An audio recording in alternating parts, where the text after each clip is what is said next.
गौतम ने की गुरु की पिता रूहानी के हाथ में गुरु की जिंदगी। जी हाँ दोस्तों, हम बात कर रहे हैं इसके जुनून के अपकमिंग एपिसोड में आ चुका है धमाकेदार एपिसोड, क्योंकि गौतम ने पूरी कोशिश करता है कि रूहानी और गुरु अलग हो जाए और रूहानी गौतम की हो जाए, लेकिन गुरु और रूहानी ऐसे प्रेमी है कि नहीं होंगे अलग। इसी के चलते गौतम ने चली अपनी इच्छा, जिसके चलते गुरु उससे मिलने आ जाता है। लेकिन जैसे ही गुरु के रूम में अंदर आता है तो रूहानी के कुछ फोटोज थे और उसमें लगाया था गौतम का लिया हुआ हार, जो रूहानी को पहनाने के लिए गौतम लाया था।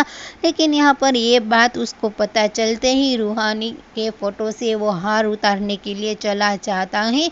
गुरु तो उसे रोकने की पूरी कोशिश करता है। गौतम और गुरु के बीच में हो जाती है लड़ाई शुरू। तभी यहाँ पर गौतम के आदमी ज़्यादा होते हैं, इसीलिए यहाँ पर गुरु हमेशा के लिए अकेला हो जाता है और यहाँ पर पिटाई करके बेहोश करके पहाड़ के ऊपर छोड़ देता गौतम गुरु को, ताकि वहां पर कोई जंगली जानवर आकर उसे खा जाए। लेकिन यहाँ पर पहुंच जाएगी रूहानी और रूहानी बचा लेगी अपने गुरु को।